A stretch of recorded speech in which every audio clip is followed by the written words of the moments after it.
Obviously not sponsored. I have 70 subscribers.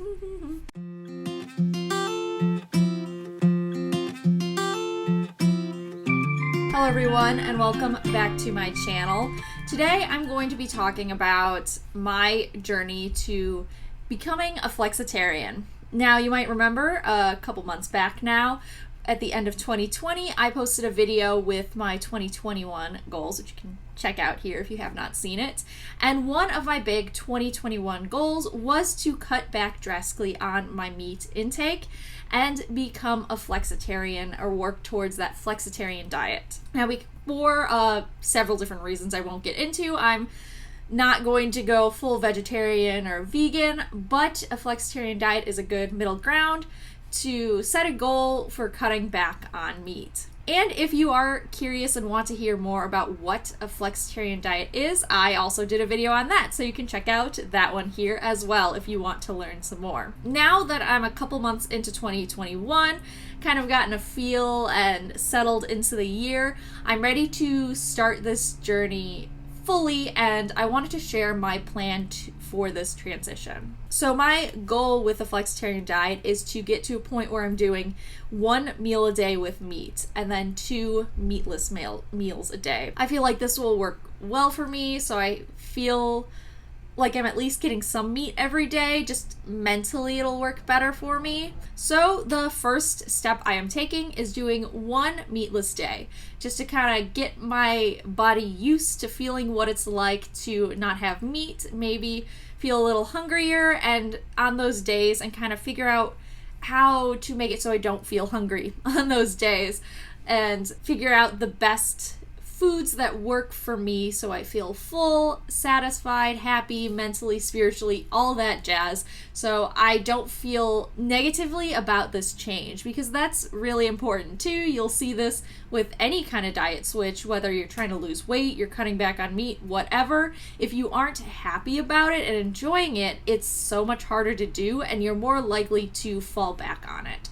So I really want to work and do it slow and use these days as a way to find meals that I love and replacements for meat-based meals and alternatives that I really enjoy. Since I was raised Catholic, I don't practice anymore, but since I was raised in Christian faith, I always did meatless Fridays during Lent. And so since we're currently in Lent, I saw that as an opportunity to just not eat meat on Fridays and kind of fall back into that practice that I used to do when I was younger and I haven't really done in the past few years. Then I'll probably switch to meatless Monday because I love the alliteration there, and meatless Mondays, it's a fun and easy thing to do. And I will say, for Lent, usually you're still able to eat fish on Fridays, but I've cut out all fish in part because I don't really like fish unless it's shellfish. But even then, I won't do shrimp or anything on Fridays. It's full vegetarian on Fridays, and sometimes vegan if I'm able to go that far. My next step is to get back into meal prep a lot more. I did it a lot during my undergrad just because I wouldn't be able to go back to my apartment throughout the day, and I'd be gone from 7 in the morning until 9 p.m. at night on campus, and then I'd go back to my apartment. So meal prepping was necessary, and since then I haven't really needed it as much because I've had more free time. Surprisingly, in grad school I had more free time to make meals, and especially now during the pandemic, even though I'm working professionally, I have a lot more time at home where I can sit and make food. It also has meant I've wanted to support more local businesses, and when I order out, I tend to order meals with meat in them, and there aren't as many vegetarian, vegan options at restaurants where I live. So all that rambling on to say I'm going to do more meal prep and more planning my meals in advance so I can get to that goal of a flexitarian diet. Taking time just to plan those meals ahead of time, do the 2 meatless meals a day, have breakfast and lunch already planned out, and then have the 1 meat meal planned ahead of time will just work better and be a lot easier to stick to. Which then brings me to my last way that I'm making this work. I've had this app for a while and I do really like it, and it's called Meal Lime. It is a food app that allows you to select what diet you want. You can put in allergy restrictions you have or specific foods you don't like. So if you're like me, you don't like fish, I have fish checked off so it doesn't give me meals with fish. Or if you have a peanut allergy, you check the peanut box and it does not give you meals with peanuts. It has pretty much all the fun fad diets. It also then has vegetarian, vegan, and it even has flexitarian. You can then from there select meals or have it set up meal plans for you. If you have it set up meal plans for you, you can select the number of meals it gives you, the serving sizes that you want. So if you want to, you can do either 2, 4, or 6 servings depending on how much meal prep you're doing. And then it will give you meals based on the diet you picked. So again, if you picked vegetarian, it's only going to give you vegetarian meals.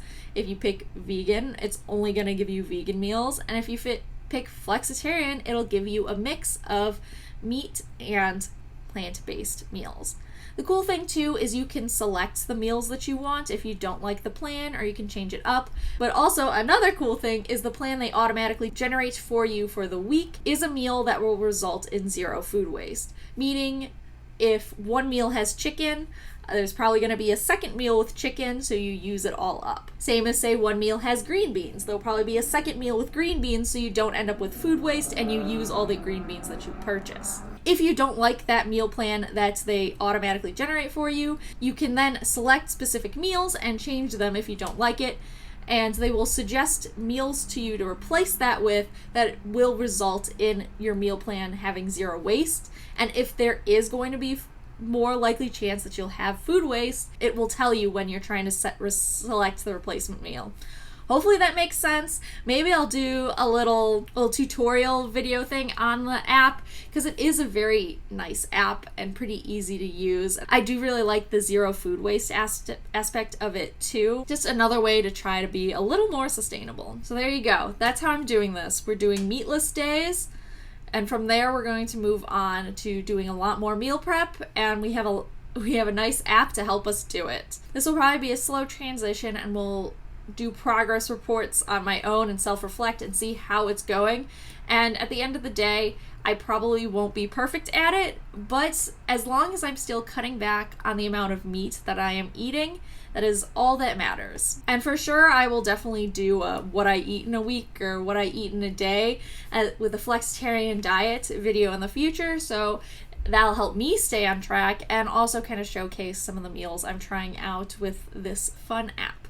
Not sponsored, by the way. Yeah, obviously not sponsored. I have 70 subscribers.